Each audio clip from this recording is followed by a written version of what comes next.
Hello again, witches, seekers, and friends, and welcome to the Fat Feminist Witch Podcast, the show where we do a little ranting, raving, and wand-waving. I'm your host, Paige, and together we're going to explore magic and spirituality, social justice, the psychic realm, and most importantly, Baneful Bitchcraft. Hello, friends, and thank you so much for tuning in today for episode 78 of the show, Baneful Bitchcraft, the beginning of a series of episodes where I talk about the formerly taboo topic of hexes, curses, and magical acts to cause pain or misfortune in the lives of others. Today we're going to talk a little bit about this type of magic, where it comes from, why it's used, and finally how to create a curse or hex for yourself. I'm so super excited for today's episode. The topic of baneful magic is one I've become just a little bit obsessed with this year, which isn't surprising considering how 2020 is going, right? But it's always been a topic that I've wanted to learn more about, but until recently, it wasn't something you could find like really reliable information on. Certainly not like modern practical ways of casting curses and hexes, because, you know, we don't do that. For decades, modern pagan witchcraft has leaned heavily on these ideas like the rule of three, or some ethical rule that says magic can never be used to harm, kill, control, or just do bad by somebody. If you do, there will be consequences, like that negative energy bouncing back onto you times 3. Not every witch ascribes to this, and honestly, if you do, that is totally okay. But it was the general consensus for quite a long time. As such, you didn't really find books that mentioned that type of magic any further, and some Wiccan writers I read when I was young really equated cursing and hexing with, like, Hollywood's version of witchcraft. You know, this idea that no one really does that. Cursing is silly. Of course, we don't stick pins in dolls. You know, that's just ridiculous. Any books that mentioned them were very associated with, like, you know, occult demonology, Aleister Crowley, the Masonic vibe. That just isn't how I roll. No hate. It's just not my style. That stuff's still super interesting, but it wasn't what I was looking for. There was a book that I had wanted to read for years. It came out in 2007, but it was out of print and hard to get by the time that I heard about it. And that was Utterly Wicked by Dorothy Morrison. That book was re-released by Wiser Books this year, and I snatched it up the second the ebook was available, and I read it in like a day. I was so excited about it. You can find the review on my website, actually, and I'll put the link in the description for the episode. I gave it 4 stars out of 5, which means I really loved the book and am very glad I bought it. There are spells for all sorts of purposes and, you know, with a wide variety of ingredients, and throughout she tells you how you can personalize the spells and rituals to suit your purposes. And then it has recipes to make ritual tools like oil blends and incenses and even like coffin nails. It really is like the first book I recommend starting with if you're interested in baneful magic. Baneful magic, isn't that great? It's so poetic of a phrase. I've always really loved it. Bane is an old English word meaning poison, you know, toxic. It was pretty popular with Shakespeare, who ascribed to it a whole bunch of meanings. Like, you know, it could describe your inner power that kind of comes from a dark place. It could mean your feelings of anger and pain and jealousy and hatred. You know, it's something that would eat through you slowly. Baneful magic is just that. It's often born from anger, pain, and it's meant to eat through the one who did you wrong. Sometimes it includes what we call baneful herbs, like poisonous datura or belladonna, but not always. I think it's the perfect term for casting curses, not only because it describes the curse, of course, but it also describes your reasons for cursing. You know, if you're carrying anger and pain around with you, it will eat you up eventually. It is poison. Casting a curse extracts that poison and sends it where it belongs, so that you, the spellcaster, can then heal. It's been a while since we've talked about the insidiousness of chronic positivity in spirituality, although it is one of my favorite topics. But the overall, ban on baneful magic really is a part of that problem. It's a way of encouraging you to disregard or to push aside these uncomfortable feelings rather than letting yourself feel them. You have to feel anger and pain and sadness so you can understand it, so you can honor those feelings and begin to heal and move on, or whatever it is you need to do. That's not to say that you have to cast wicked curses to do that, of course. Baneful magic is simply a tool at our disposal. Only you can decide if it's one that you want to use, and there's really no wrong answer. You also don't have to cast curses to be interested in it, to want to learn more about it, how it works. It's always good to learn something new about witchcraft, see it from a different practitioner's perspective. Before we get into the super fun practical applications of Baneful Bitchcraft, let's look at the history of this particular branch of magic. I say that, of course, but the truth is, as usual, this topic is humongous. It's so huge. Curses, hexes, and bad magic exist in history and folklore, all the very, very way back. The types of curses and how they were used varies across cultures and places and times. The history of casting curses it's just really entwined with the history of humanity. We're a very emotional animal, aren't we? Our emotions have so much sway over us, over our actions, over our beliefs, and they can even, affect the other people around us.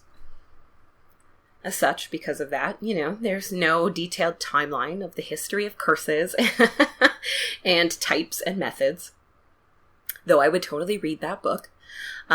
So let's talk about some of, the big ones. The most notorious historical curses are those of ancient Egyptian pharaohs in the tombs.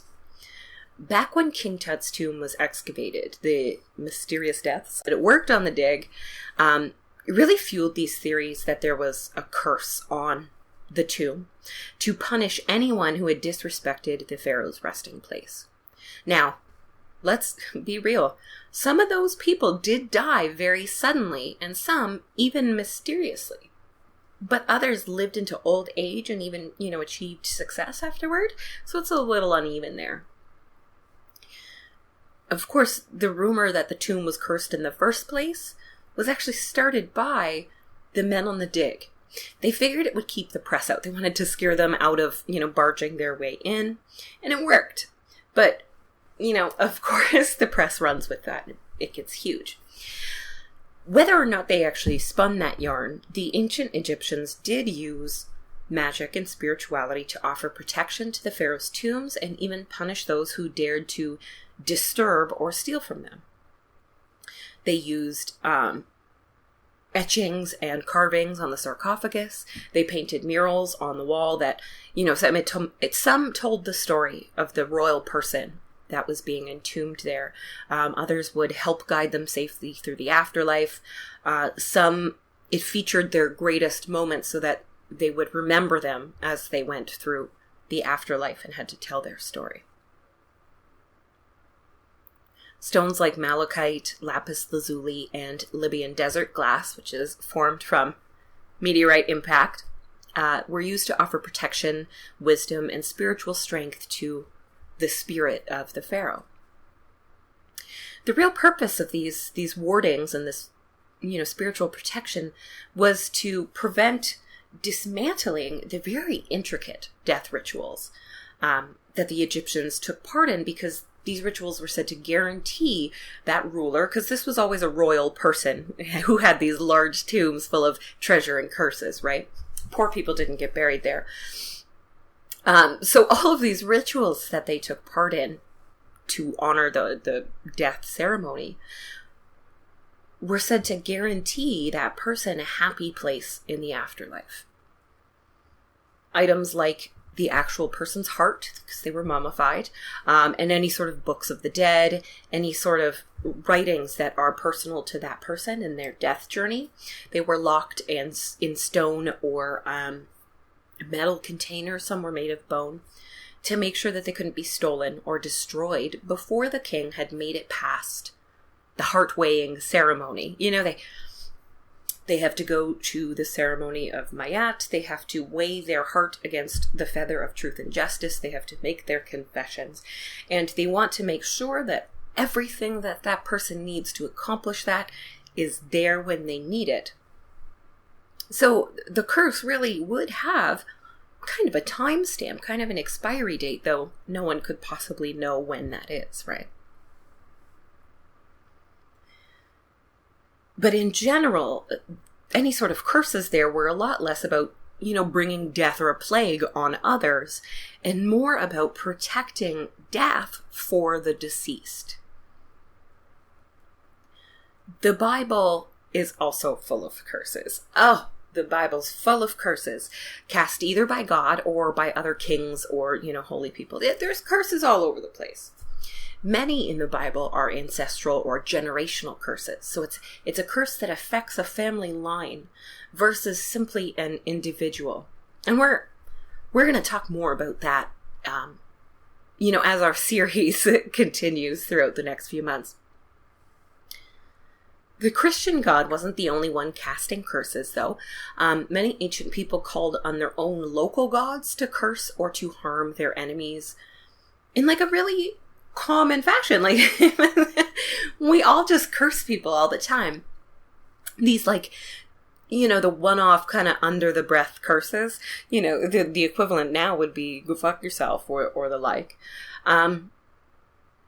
The curses themselves don't change. It's just more about the deity that's being beseeched or the language that changes. There are also cursed objects. Something that affects a target as long as it's near them, touching them, or in their home on their property. Some objects are cursed on purpose. The object is imbued with hatred or with dark magic and given to someone to bring that energy into their life. Other cursed items were things that were present during a really significant moment of grief or anger, and became cursed to anyone else who came in contact with the object. So a doll that a child was holding at the time of its violent death could become the host of the child's soul, and that, curses all the people around it or who hold the doll. The painting of an artist who committed suicide, and the painting depicts his grief and depression, infects everyone in the home with the same feelings for as long as anyone hangs it up. If you travel to Australia and you visit Uluru, the sacred rock or mountain to the Aboriginal people, if you take a piece of this sacred site away from where it belongs, this can bring misfortune or even death. And this is a big one because a lot of terrible white people obviously do that for some stupid ass reason. So don't chip off a piece of sacred land, please. But those are fairly common throughout the world. Replace sacred site in Australia with a sacred site in anywhere in Europe or in Africa. If you disturb it, if you disrespect it, if you don't respect the sanctity of that site, it brings misfortune on you. I think a lot of cursed objects, I think that's interesting. Because it's really, especially these ones that are created, on the fly, it's just a very large concentration of energy that becomes, attached to an object. And I know from experience that grief and depression really can feel like it's pouring out of you when you find an outlet like painting or writing, for example, or when you go through these really intense anxiety-inducing moments, any sort of breakdown, psychosis, it's just a lot comes out. I've definitely got paintings and things that I've written when I was in this kind of frame of mind that I don't hang up. I don't really want to look at them, but I don't really want to get rid of them either. They're important. They're just not something I want to see all the time. Maybe one day they'll become cursed objects. Wouldn't that be fun? Another type of curse you all might be familiar with is the evil eye or the malocchio. This is a Mediterranean curse that you find throughout Italy, Greece, and Turkey. Those, so beautiful. The cobalt blue glass eye talismans that you see, these are Turkish. They're called the Nazar. And then us Italians have our own talismans and gestures, and they resemble horns and chili peppers, which is really fun. Don't tell the ghost of my noni. But I have to admit that those blue Nazar charms are my absolute, they're just my favorite thing. They're so beautiful and striking. You know, that color of blue really is special. It really stands out. It has a power all its own. Just saying. So the evil eye, this is a curse. It's often cast unconsciously and born out of jealousy or malice. We used to say, giving someone the stink eye. It's the same kind of thing. Again, you just have this, this large amount of emotional energy, and then you kind of throw it at somebody with your look, with your eyes, with your energy, sometimes by touching.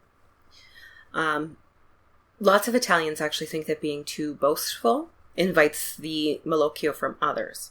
And so it's better to keep pride to yourself. And some of that means you don't want to, you don't want to boast too much about how beautiful your child is, lest someone get jealous of that child and, cast the evil eye on them. Just things like that. You can also, of course, cast it consciously if you want to. If you want to learn more about it and about how to diagnose and how to, remove the curse of the evil eye, I highly recommend Italian Folk Magic by Mary Grace Faroon and Honoring Your Ancestors by Mallory Vaudoise.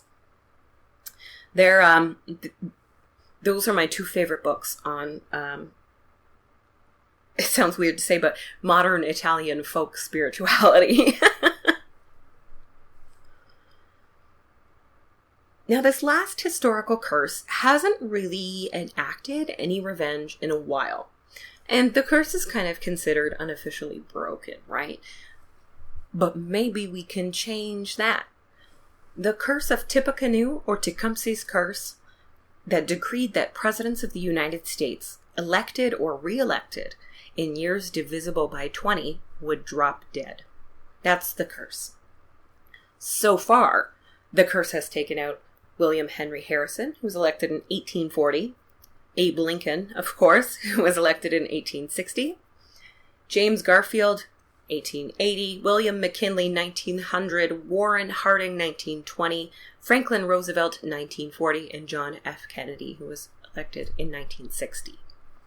Now, Ronald Reagan, who was elected in 1980, was shot but survived, and George W. Bush survived a few assassination attempts as well. So you can't win them all, I guess. That's just our luck, right? The curse was originally cast against William Henry Harrison by Tenskwatawa, the brother of Shawnee Chief Tecumseh, after the elder brother was killed in a battle near Tippecanoe. Since 1963, no president has died in office. That is when Kennedy was assassinated. But I say dream big. It's so cruel, but whatever. We've got an election this year, 2020, a year that is already chock full of some wild, kooky, and scary energy. So I'm wondering if maybe it's time for some of us to reach out to Tecumseh, to Tenskwatawa, and get this curse juiced up, This is like the meanest thing I've ever said about a human being, but I don't care because Trump is a garbage person. I actually live, the main road near my apartment is Tecumseh Road. Maybe I should leave a little note at the crossroads of Tecumseh Road and just kind of ask them to, to bring back this classic curse. Just saying. So when it comes to baneful magic, in modern witchcraft, there are two directions to look in. One is at the originators of Wicca, so your Gerald Gardner and your Doreen Valiente. And the other is hoodoo practices of enslaved Black people in the southern United States. The OG Wiccans actually didn't, they didn't have big opinions about curses, though the people who would later interpret those works really did. It became more of a topic later. So the Wiccan Rede is a poem written by Doreen Valiente that offers advice to witches working toward casting spells. And you can find various versions of it online, but the important part of it is 8 words the Wiccan Rede fulfill, and it harm none, do what ye will. In other words, as long as you're not causing harm to others with magic, cast on. This really is just another version of the most ancient and basic ethical law that humans have, which is, the golden rule, do unto others as they would do unto you, first do no harm, the laws of karma in Hinduism. Some Wiccans read this as an absolute law, while others see it as a more general ethical guideline. When I began studying Wicca, it was the rule, it was the rule of 3. If you do negative or black magic, negative and black energy will come back upon you.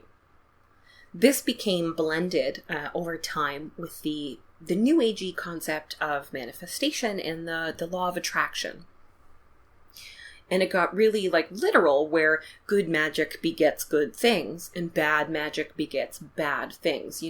If you focus on the negative for any minute, you attract more negativity to you. As such, curses and hexes obviously weren't taught to anybody, and they weren't really mentioned. Again, it became, this isn't something anyone actually does. This is fairy tale stuff, right?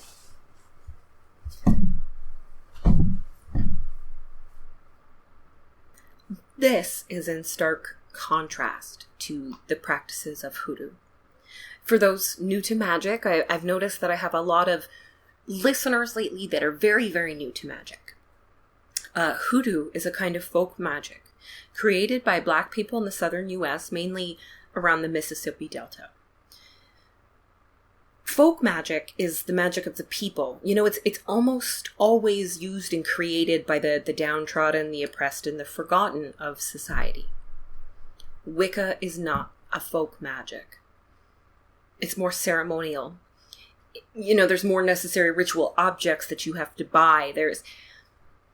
In general, it was, at the time, elite, white, and wealthy. This distinction is really important. Curses, hexes, jinxes, and magic for purposes of revenge or domination, banishing, and even causing sickness and death are all found in hoodoo. And even in modern times, they continue to be a big part of the practice. The reason for this, of course, is that those creating hoodoo had genuine, justified need of that kind of magic. Those wealthy original Wiccans, they were privileged to not need to curse anybody. But when you are enslaved, oppressed, treated inhumanely, and living in a place that is scary and foreign to you, you need different resources.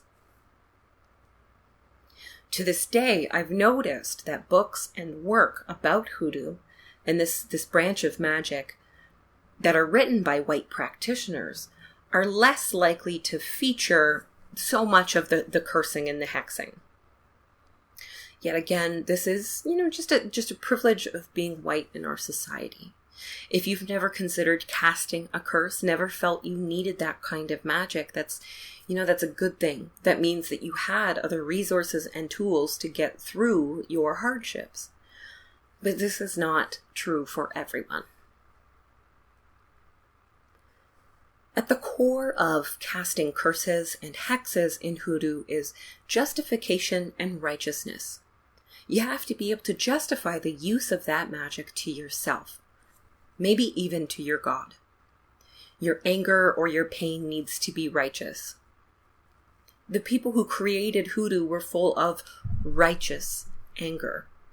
How could something negative bounce back on you in that case? The idea that all negativity will bounce right back. Is self-defense not justifiable, not a justifiable action? It's not something petty. You know, you don't need to curse the jerk who broke your heart because you are sad. But maybe you do need to curse the jerk who sexually assaulted you, who destroyed your career, who victimized you or your family. I mean, just like any other type of modern witchcraft, cursing requires some introspection and a serious conversation with yourself. But self-defense, defending yourself, getting justice, those are important. And if that's something you need to do, nothing's going to bounce back on you. As I said, this is a topic that I've been researching and reading a lot about this year. I've had a hard time finding modern books written about baneful magic in a practical way.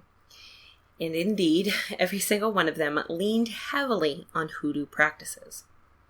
Utterly Wicked by Dorothy Morrison is hoodoo heavy, but that's not shocking because she's from Texas, right?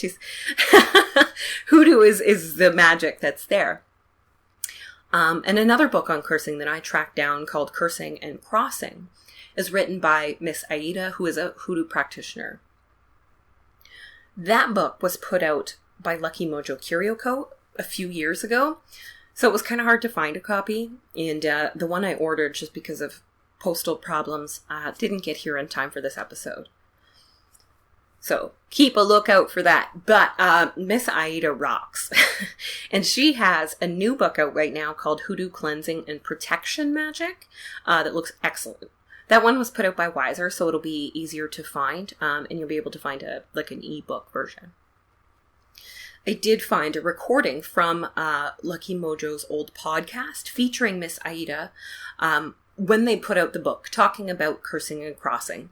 And it was super, super interesting of an interview. So I will put the link for that in the description for this episode as well, for those who want to listen in and find out a little bit more. Knowing what I know about Wicca and about hoodoo, I'm not particularly shocked that most of the modern info on baneful magic is from that. But it did make me wonder, why isn't there anything else, anything new? And I mean, hoodoo works. Let's say that right now. That's real magic that definitely works for people. Why mess with something that works, right? If it ain't broke, don't fix it.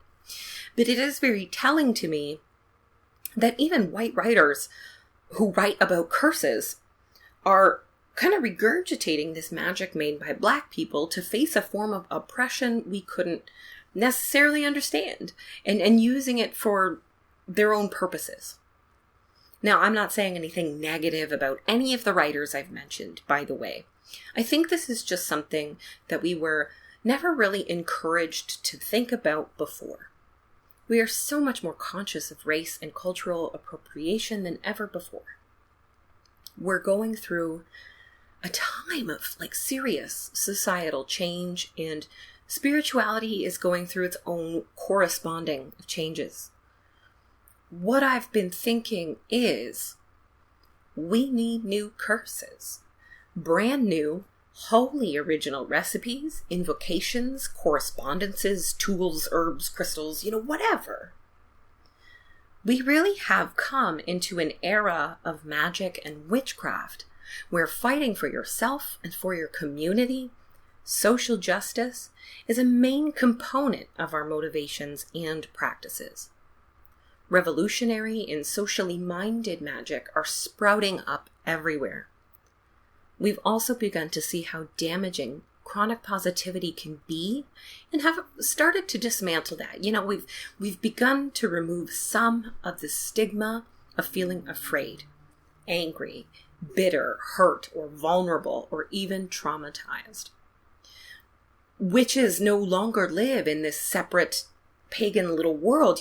Witches are really integrated with the world. We need to continue to create new magic that helps us, change the world in ways that we want to see. One thing I noticed when reading Utterly Wicked is that many of the spells worked on an individual level, and often tended to so to speak, treat the symptom versus the disease. So, for example, a spell to hex a boss that was sexually harassing you. This is great. Hex that motherfucker, for sure. But what about the other people in the office affected by his behavior? What about other victims? What about a potential culture of sexual harassment within a company or even an industry? You know, another way to think of it is that hexing a bad cop is great, but it doesn't do anything about all the other cops and the culture of racism and sexism and brutality within the entire industry of policing. You see, again, we are just living in a time of greater connection to a global community. This is why I want to talk about this, about baneful magic. This is why I want to find more about it. I want to read things about it. We live in an era where we can use this magic to change the world, to change the lives of others, and to change our own lives. This kind of magic can enact widespread justice and individual healing. If you're angry right now at the state of the world, that anger is probably justified.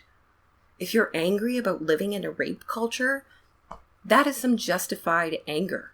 If you're angry about living through yet another new Jim Crow, that is justified anger. If you're sick and tired of living in a world where you are oppressed, where you are abused, harmed, pushed aside, left to rot in the gutter, all of those feelings are justified. So let's get practical.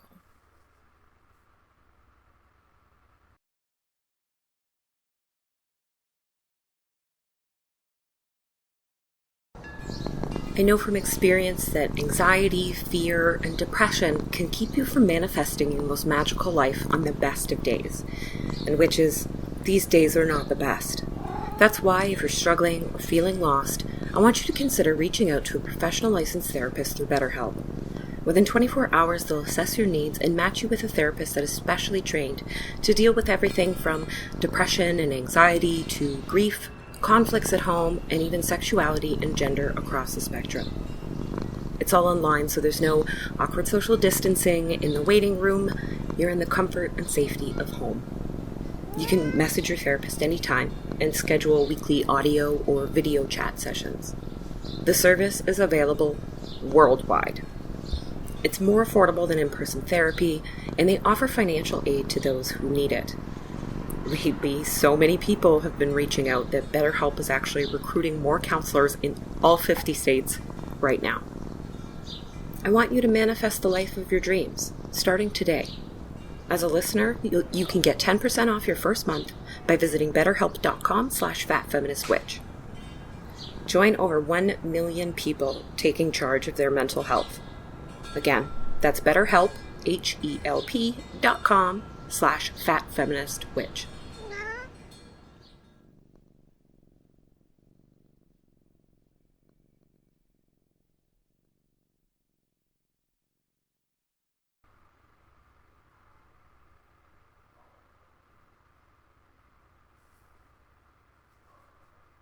When it comes to baneful magic, there are a few different categories and, even subcategories. Isn't that exciting? So first we have the names: curse, hex, jinx, bind, and crossing. These terms can all really be used interchangeably and can mean just magic to bring misfortune or some sort of negative consequences to another party, to a target. Technically, a jinx is less serious, like an inconvenience. A hex is a little more intense and usually wishes for overall and general misfortune in their life as a response to whatever they've done. A curse usually means causing direct harm to an individual or a family and is seen as much more severe. That's the big one, right? Bindings are meant to stop or to trap a person. And then crossing or crossed conditions is what this branch of magic is often called in hoodoo. And it means that you are blocked or stopped. Something is interfering. Uncrossing is the type of magic that, of course, reverses that curse. Then we have different purposes, like domination, banishing, blocking roads, hounding, which is sending a malevolent or an avenging spirit after somebody. Infecting, which can be physical, like causing an illness, or emotional, like causing extreme obsession in a curse to do with love or relationships. Reversing or bouncing a curse back at a caster, and of course, death conjure, which is exactly what it sounds like. Ancestral curses can really be any of those, right? It can be any sort of category, but the curse is then passed down through generations until it can be broken, either by, fulfilling some ultimate penance or using magic to remove the curse.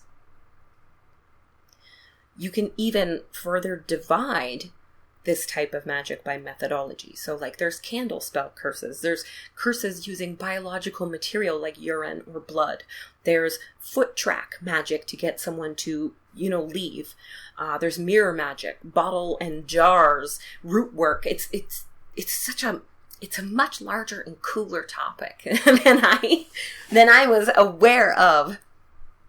Much larger and cooler. I mentioned earlier that I have a whole series of episodes exploring this topic planned over the next year or so. And I will hopefully be diving into some of these categories and stuff in depth. The next episode in the series, which will not necessarily be the next episode of the podcast, but the next episode in this series will be about protection and warding against harm or even other baneful magic that is cast against you. I'm also working on an episode all about domination magic. I don't know how far off I am here, but I wondered if there are any sex witches out there who use domination magic in a sexual context. Do magic and BDSM ever blend together? And I know this is weird, but I wondered if magical domination could be a kink. It would be incredibly niche, of course, but imagine a really cool dominatrix witch casting curses on a client as part of their, their agreement. Forgive me, I'm not super well versed on BDSM, sorry.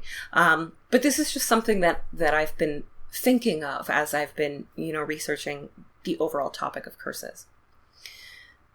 A lot of people find BDSM very empowering.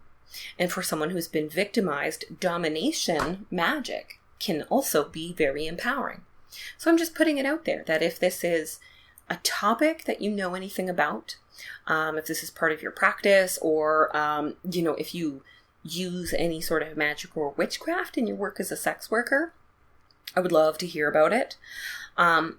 Likewise, if any of you work closely with Saint Martha the Dominator, Santa Marta Dominadora, and would like to talk to me about that relationship and how you began that particular type of work for the same episode on domination magic, I am all ears. I'm actually going to put a contact form on my website at thefatfeministwitch.com where you can contact me specifically about this topic. I've got so many cool ideas for this series that I'm working on. And it's just because I can't stop reading about it. I can't stop looking for things. I can't stop trying to track down books, and it's fun. I'm really into it. I'm diving in here. So, getting back to the practical stuff, creating a curse. How do you do that? Honestly, it's not any different than creating any other type of spell. It's all about your correspondences, your intention and energy. You work with the energies of the lunar cycles and astrological days and times. You can call on spirits or deities if you do that, that have the power to aid your cause. You gather herbs or materials or curios or crystals, and they bring in the energy that you need, and then you get that energy out there in some way with the casting. I think the main difference between how I create a curse and how I create any other spell is that I really do put more time and a little bit more ceremony into the creation and casting of a curse. I'm not likely to just create it off the top of my head and cast it without thinking, I'll take a ritual bath or a shower, or I can use, smoke to cleanse myself. I make sure to ground, and I use something for protection like a crystal or visualization or a mirror. And I'll use divination or meditation to get very clear on my intention. It always seems, just a little bit extra, but it's all just to show dedication and reverence for what I'm doing. After casting a curse, it's self-care time to the max. Like, I might take a whole ass other bath that's a little more calm and way more fragrant and bubbly. I'll have a snack to ground myself in my body. I'll pull out the journal and I'll write about how I feel, anything that I experienced, And I remember that next step after the curse is healing from the cause or aftermath of that situation. Maybe it's time to seek a therapist, talk to a friend, change your medication, whatever it is. Timing-wise, the prime times for baneful magic are Tuesdays and Saturdays. Times when the moon is in Scorpio, Aries, Libra, or Capricorn, or during those, astrological seasons or planetary hours.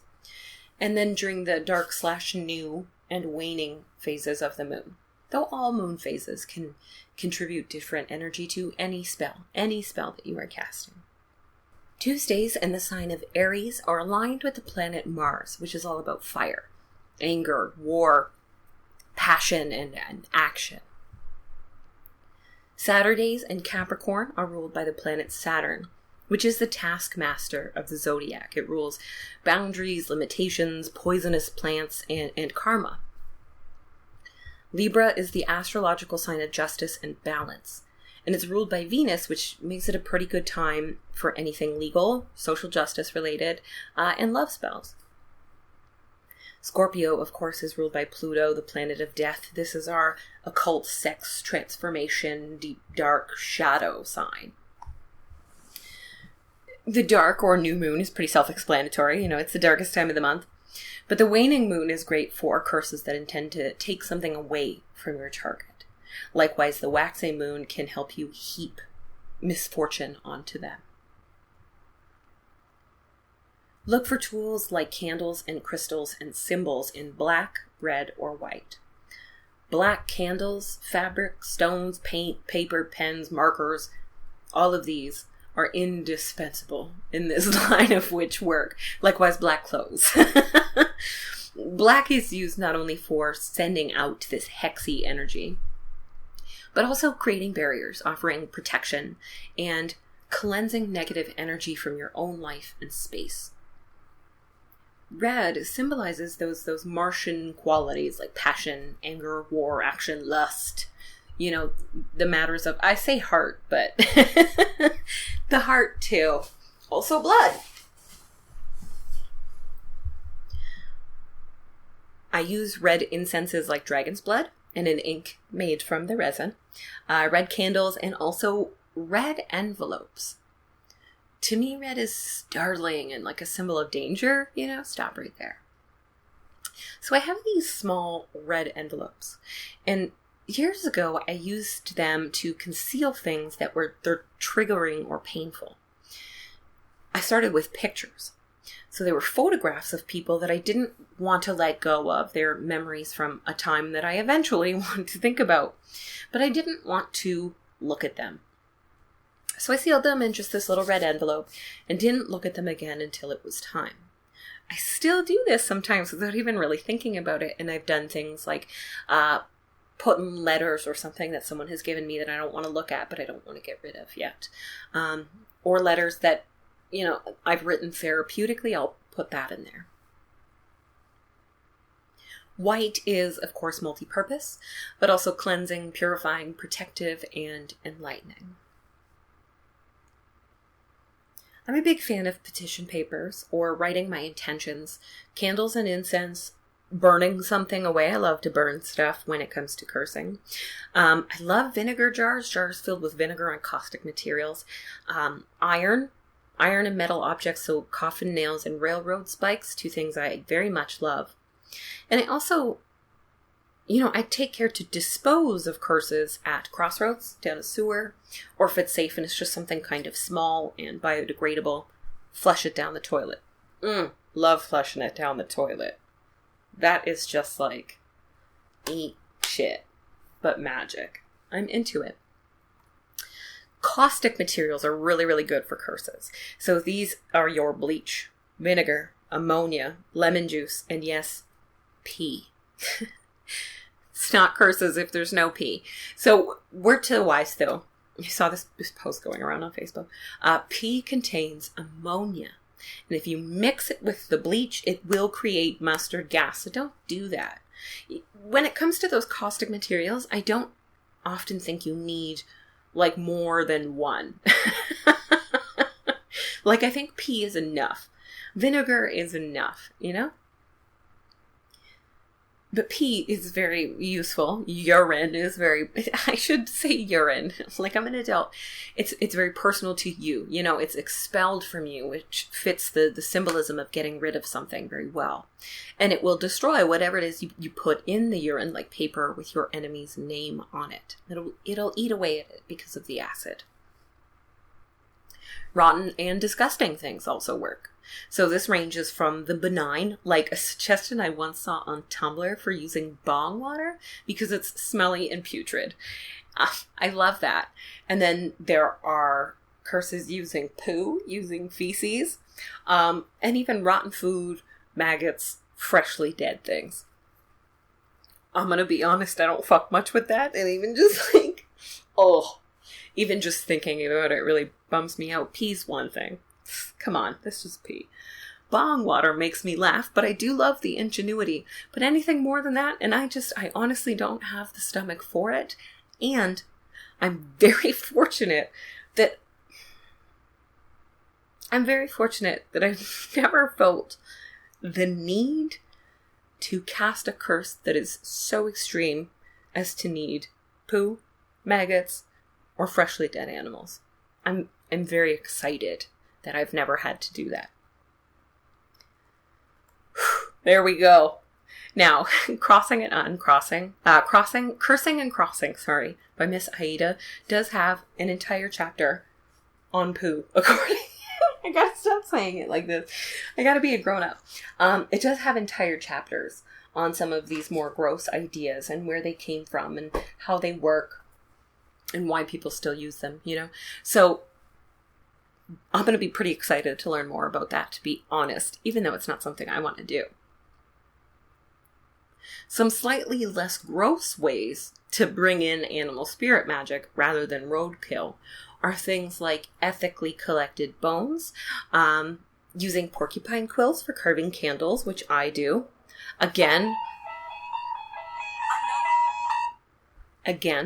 no porcupine had to be killed for me to get those. It was dead, it was given a proper burial, and the quills were collected. You can also include things like shed snakeskin, or cat or dog fur, or whiskers in some way. You can also, work with an animal familiar, or work with an animal spirit to help, just enact your spell. Black cat fur can be used to hex others and, bring them the bad luck. Or, if you are someone with a black cat or witchy familiar that sheds fur and whiskers all the time, those shed fur and whiskers have, like guardian, protector energy. Dried chicken feet can be made into protective talismans, and these are kind of neat. There's definitely a rabbit's foot type of ethical quandary there, of course, but basically it's a chicken foot that is dried, painted, often black or red, and decorated with feathers and symbols and charms to offer protection or to block bad magic from being used against you. I've met hoodoo practitioners who make these, and I will say that they are works of art and imbued with real magic. Super interesting. Mirrors are one of my favorite magical tools in general, but mostly for curses and protective magic. You use mirrors to bounce energy back to someone, to show them, their evil from a different perspective, make them see the monster they've become. And also to bounce prying eyes away from you or your home, like privacy. Broken mirror shards are a powerful item to bring misfortune or physical harm. There's those 7 years of bad luck from a broken mirror. Pick up those shards, keep them for 7 years. And at the end of 7 years, they've no longer, got any power. But in the meantime, you've got a pretty good, sharp, nasty thing to add into any sort of curses. But anything sharp really can be used. So, rose thorns are one of my favorites. The broken glass, knives, nails, pins, spikes, screws, all of them. Coffin nails used to come from actual coffins, but times have changed. Now, coffin nails are rusty nails that have been sitting in graveyard dirt and no doubt holy water in a dark cellar or something until they rust, they cure. Which of course means you can make your own coffin nails. Very fun. Railroad spikes are also rusty iron. But these can be found along most train tracks. They routinely pop out of place from, the force of the trains on the tracks and are often just left there while a new spike is put in to hold the track in place. Man, I walked around a train yard and I found 50 in one day. They're mainly used for protection, to anchor yourself to your home, keeping the law and landlords away. If you rent your property, this helps you from losing that rental, from being kicked out. So they can also be used to curse those types of individuals. Cursing landlords, I'm all about it. These 2 items come from hoodoo.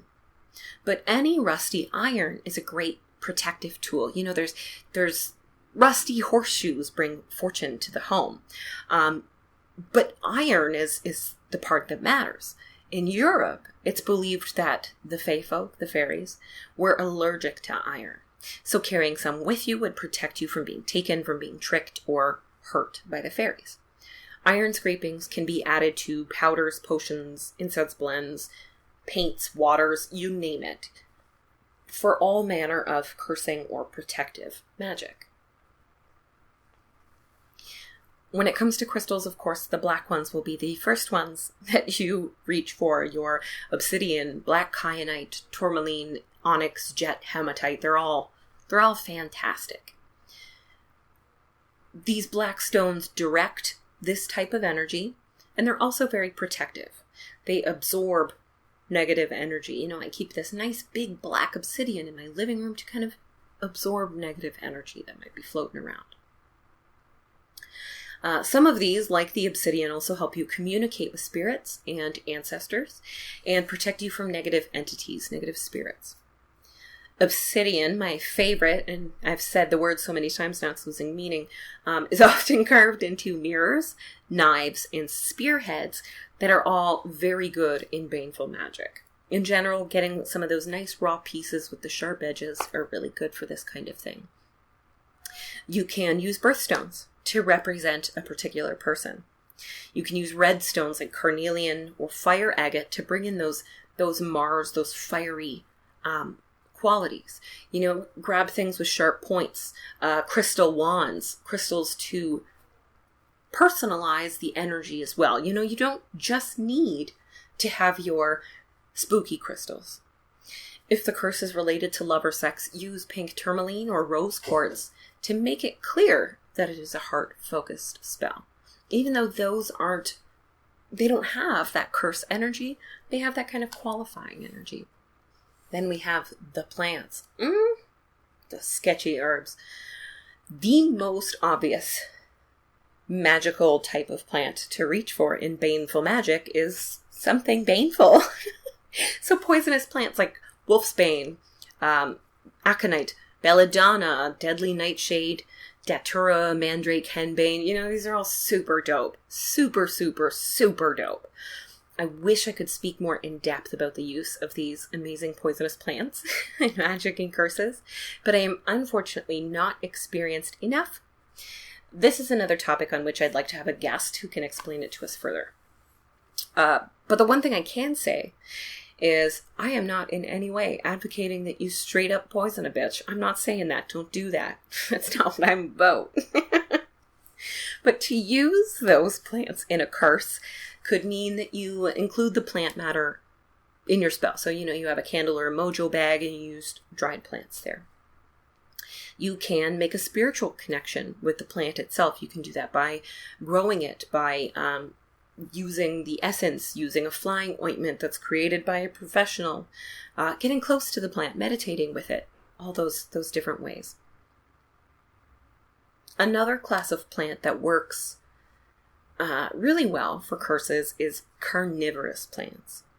So these are Venus flytraps and pitcher plants or nepenthes. These are the most common here in North America, at least.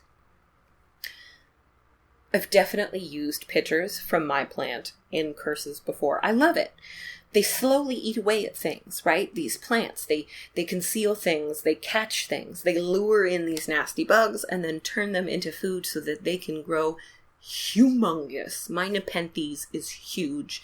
It's almost as tall as I am, and it just sprouted babies from the bottom. I'm psyched about it.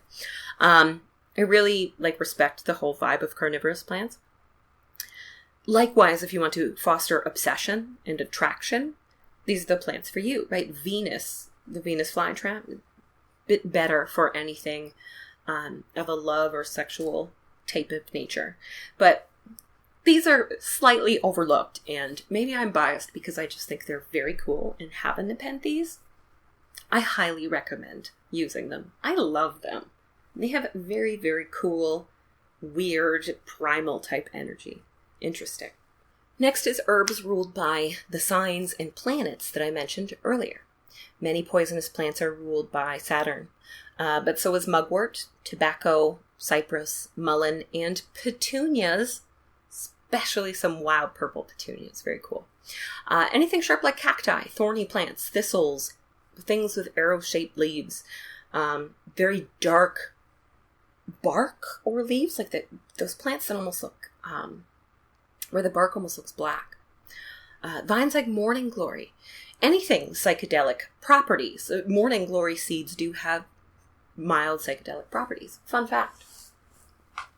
Hot plants. So chili pepper, black peppercorn, cinnamon, cayenne, thyme, rue, and stinging nettles. They're all very multi-purpose. Chili peppers are my favorite on that list. I have whole dried chilies in an old mason jar for protection in the kitchen, where I also have my kitchen salt.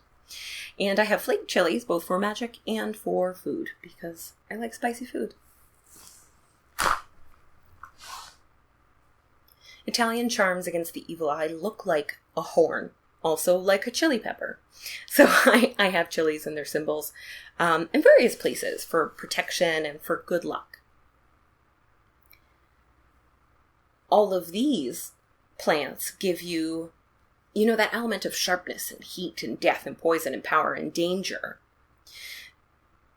But often overlooked are herbs that represent other parts of your intention, or that begin the healing work required after the curse is cast, like including the pink tourmaline or rose quartz in a love curse.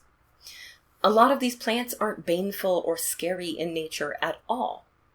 A great example is heather. Pretty little heather flowers, right? You can get dried heather flowers, pretty easy to track down.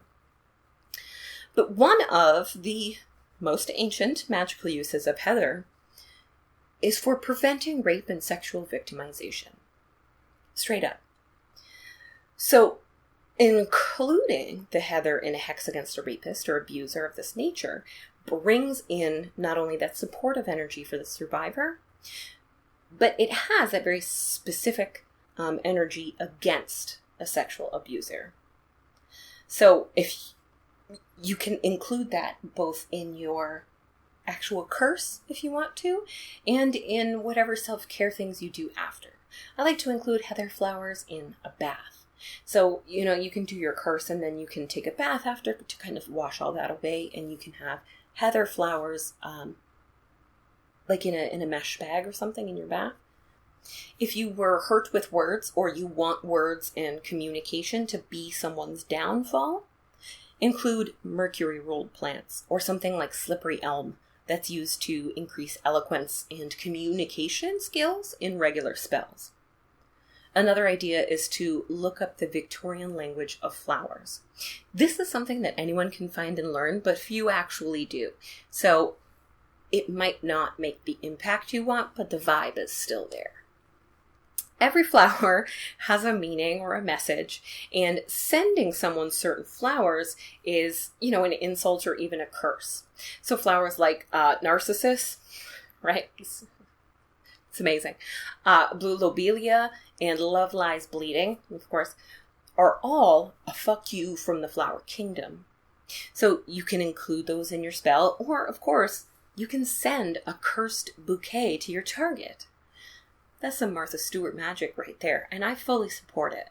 Once you have your intention, you've been talking to yourself, you feel justified in your action, you can find out what kind of ingredients you need and what kind of spell to cast. Candle spells are my favorite, and there's nothing like a black candle dressed in spicy oils and peppers and, stuck with coffin nails. A skull-shaped candle is even better. I use carving to direct the spell or tie it to a specific target, and when the candle burns down, I dispose of the remnants of the spell in a garbage can away from my house, usually late at night while I walk and reflect on the spell. I do a lot of thinking when I walk. I like to have, at the very least, photos of my target. If it's a specific person or a company or something, if I know exactly where I'm directing it.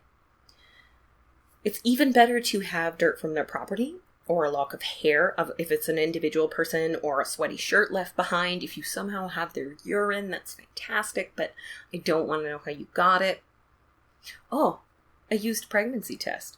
That just popped into my head. Brilliant. Anyways, you want to have something that makes it clear where you're directing the spell.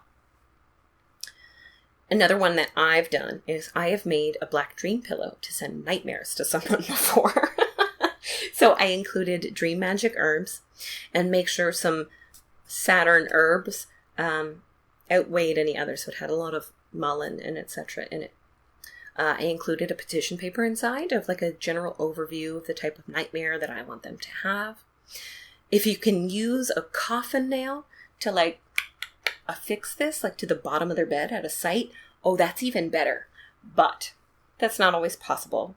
Otherwise, you'll have to put the pillow underneath your own pillow at nighttime, sleep with it there, and try to project that energy. And I would hold a crystal that protects you from nightmares, like citrine. A very good method of cursing is to burn shit. Burn it. It's so easy.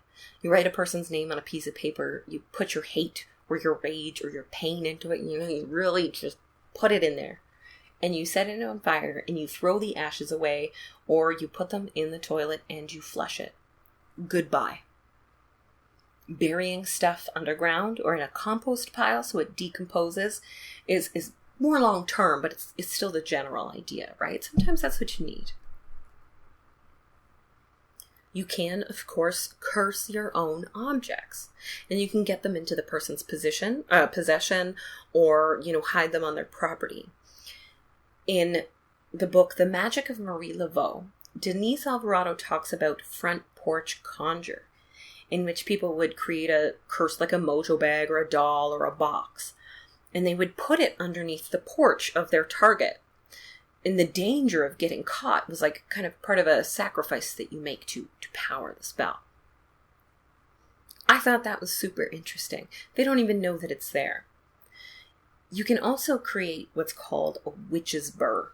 Basically a big spiky ball of nasty shit. So mold, dirty water, iron, wax, nails, a whole bunch of spiky, dirty, disgusting things.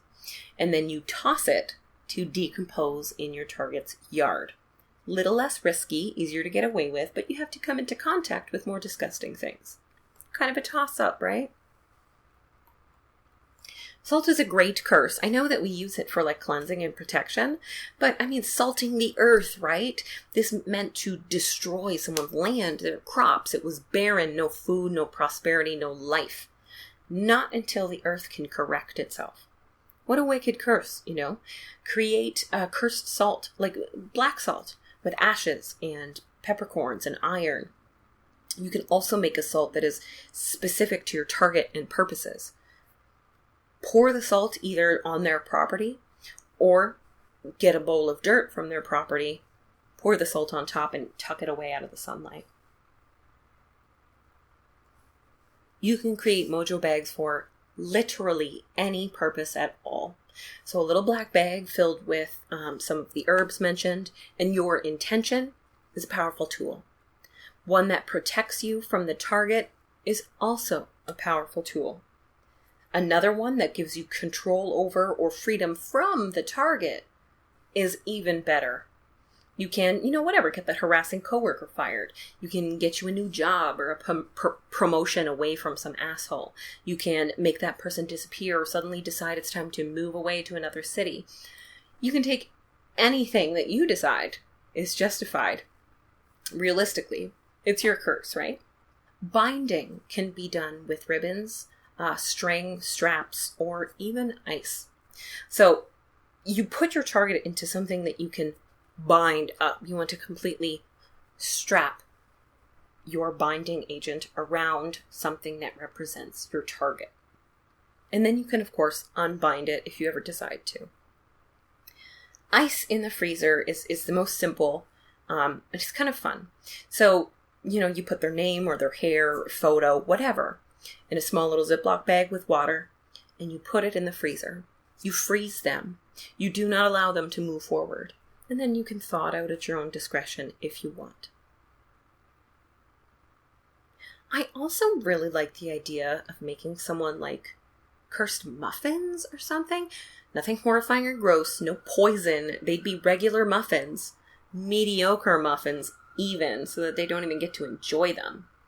But you put your anger and your magic in there energetically, That's not something I use for a serious matter, but a jinx for your shitbag neighbor? I love it.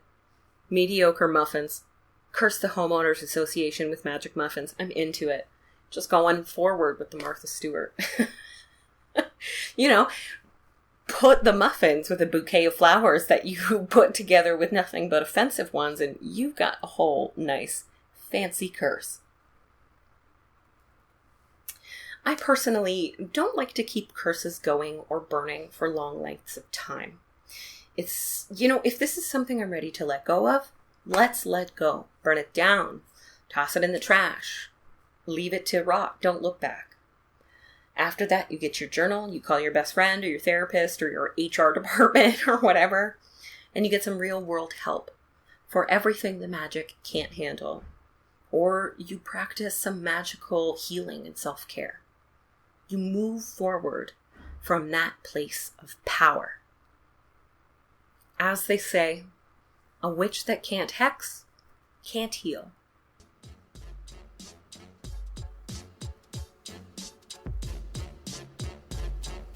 Thank you so much for joining me today. If you want to find out more about me and about the Fat Feminist Witch podcast, you can do that by going to my website, thefatfeministwitch.com.